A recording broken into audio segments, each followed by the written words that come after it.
Hey there, it's Pius, and in this video I want to talk about a game that I really like to play with friends and colleagues and that I've played a lot already with them, and it's called, a funny name, it's called Exquisite Corpses. Like, yeah, corpse, dead body corpse, and this is really weird, that's a very morbid name, so you might be thinking, what kind of game is called this? That's crazy. It kind of is crazy, I agree. And the reason why it's called this is because a bunch of surrealist artists a couple hundred years ago played a game like this dealing with drawing bodies.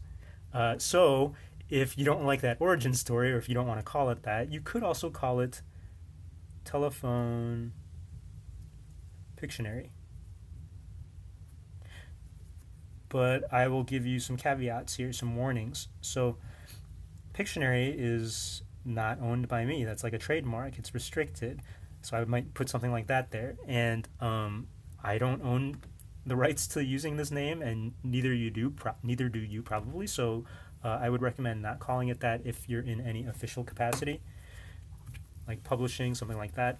And if you ever have to do research about the game, you can look for it under this name because that's how it originally was referred to. So how do you play this game, Exquisite Corpses? Well, you take some of your friends, and this is best played with more than 3 people. So 5 people would be great, 5 or more people. And you gather around a table. Let's say your table is a big circle and we're looking overhead. Well, you arrange your seats so that you're all sitting around the table. These are my chairs looking overhead, and you're sitting down doing your thing, you and your friends. And now that you're arranged down around here around the table, you all get a writing utensil, maybe a marker, maybe a pen, a pencil, maybe a different color, doesn't have to be, but it'd be nice, so that you know who drew what, or because you're going to be writing stuff. And after that, you also get a piece of paper. Everyone gets a sheet of paper, but a long sheet of paper preferably. What does that long sheet of paper look like in reality? Well, I'm going to switch out my drawing board here so we can better talk about it. So what you would do is you would take a regular 8.5 by 11 sheet of paper and just fold it up like I've done here, and you can tear it. Or you can cut it, use scissors, whatever. It doesn't have to be perfect. But now you have 2 long sheets of paper, and this can go to 2 different people, you and your friend. And likewise, you would get another piece for each of your friends. So now let's imagine that this is what you are looking at. You're face down looking at this sheet of paper with your friends to your right, to your left, across.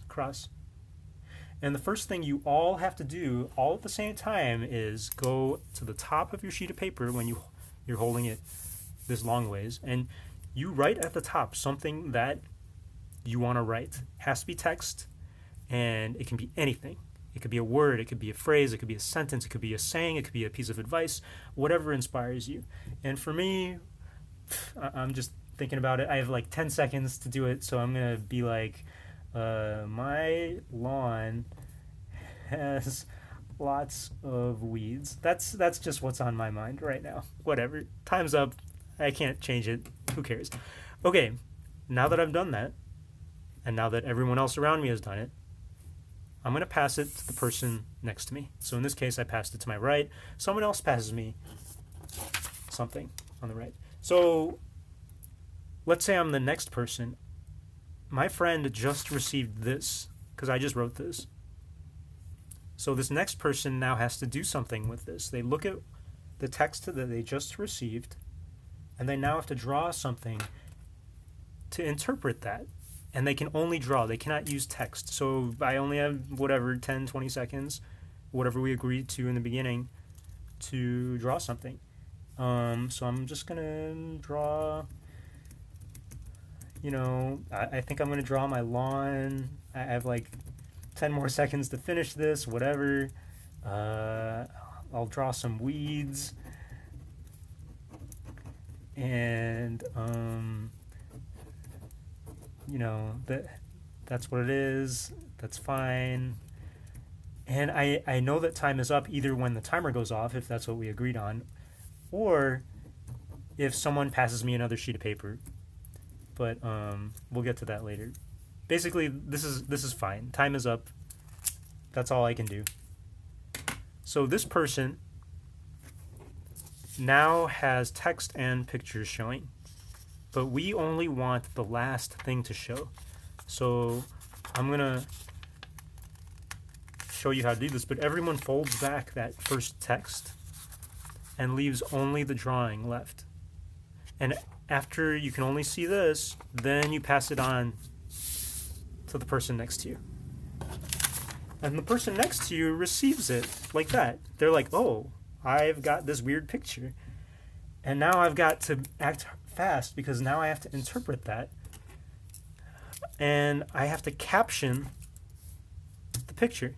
I have to supply text to the image. And I've only got a little bit of time to do it. Because as soon as I'm done with this, I'm going to pass it on, and my neighbor's going to give me one, and I can't just hold up the chain. So if I just saw this, what would I say? To me, I might say something like, the doghouse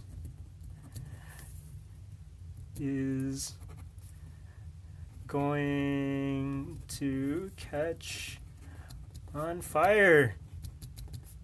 Oh no. And that's it.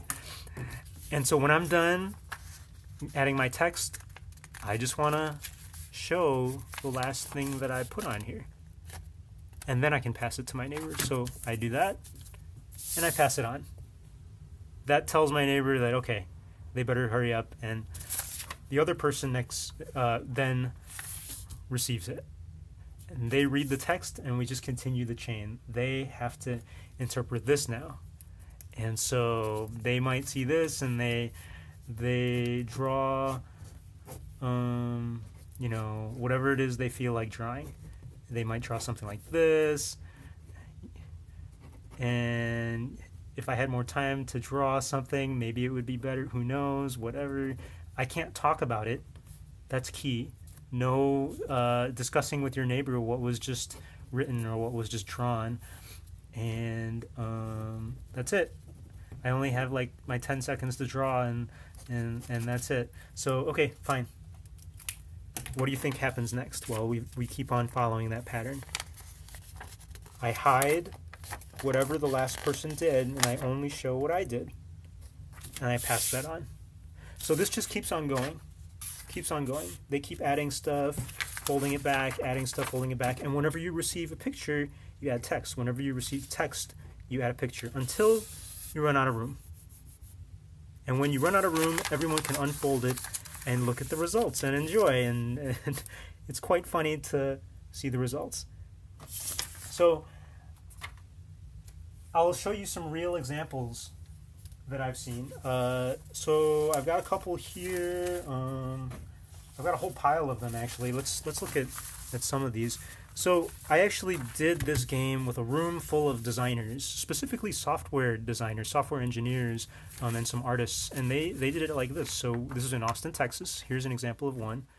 The first person in this case started with tacos. The next person drew a taco. Hard shell taco filled with lots of things. They drew that, a taco on a plate, which became interpreted as Taco Saturn, the last frontier. Taco Saturn, taco in space, and that's pretty good, tacos in space. So that's interesting. So we had an idea that kind of morphed a little bit to tacos in space, but we stayed sort of on the theme of tacos. That's interesting. We started to diverge in our ideas, but we still made something new and cool. Here's one that I like. I remember this one. Someone started with the lizard brain isn't that smart. And they drew a bunch of stuff, got interpreted as the dumb gator, then dragon tails. And then they drew a dragon with a bunch of tails. That's kind of neat. And what do you get when you anger a dragon? That's what you get. So I find this one really nice. I like that. There's a whole bunch of them like this, and I actually have a link to this in the video notes if you want to look at it. It's on Imgur, or however you say that website name. But I'm collecting an archive of these types of artifacts. But notice how in this one you started out with a theme. The lizard brain isn't that smart. And you ended up with a guy on fire, or whatever that is. Here you have some divergence in ideas. You can see how the thinking as you play that game of telephone or whatever, morphs. And it's really cool because it morphs both textually and visually. That's how you play this game. But I have one more important thing to discuss. That being, what is the point of this game? First of all, is there a winner or a loser here? No, there is not. It's just a game to have fun. Okay? So, let's just reiterate. What are the benefits of Exquisite Corpses? Besides just, if I can spell right again, benefits? Well, one, it's all about positivity. If you are in the workplace or in the classroom and you just need like a brain break, or you need to have your team members or your friends or your family, whatever, you just want to play something fun and you want to get in a good mood, play it. It's kind of awesome. That said, I'm going to put an asterisk here. You better know what the rules are. And I don't just mean how to play, but in terms of socially acceptable rules. Because if you're going to play this game with a bunch of 5th graders, you got to decide, are you going to be okay with them drawing, I don't know, a bunch of poop or something that might be inappropriate for the classroom? Maybe not. But if you're with your friends in the bar, is that okay? Maybe. So just know that this is okay. And you probably have to know your teammates if you're in a workplace, if you're going to play this game. But I've played this at the work, and we've already kind of known what is acceptable and what is not. So besides creating a positive atmosphere, what else? Well, this game is all about creativity. Definitely creativity.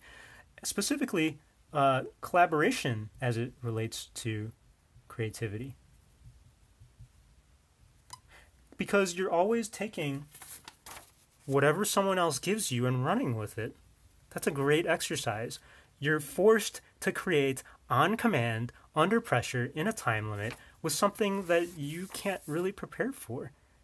And sometimes you come up with things that you never would have come up with before. Like this is awesome. I like this image. And maybe you would never have created this had you not been given all these prompts. So it definitely is a meditation or reflection on brainstorming and collaboration. Also, it relates to visual creativity or visual representations of things, because you'll notice that as I was drawing, I did not draw anything that was perfect. Like, I don't know what this is. I'm looking at what I drew in this example video, and frankly, this could be anything. I said it looked like a doghouse on fire. Maybe it looks like Christmas in Utah. I don't know. But the point is, I could have easily judged myself in here, and you might judge your own drawing skills. So if you want to get over that feeling of judging yourself and your visual skills, play this game. You'll get over it real quick, because even so-called bad drawings are hilarious oftentimes, and they can make the game become really fun. And then it might get the juices flowing. Maybe you'll be ready to draw for real after playing this game. And that brings up the third point that I want to talk about. This game is all about contemplating failure and risk and judgment. Self-judgment especially, but judgment of anything. Because if you draw something and it makes no sense, or you write something and it makes no sense, or it's the quote-unquote wrong interpretation, that is a failure of sorts, but it's okay. It lets you realize that a failure in this realm is fine. There are times when you want this type of divergent thinking.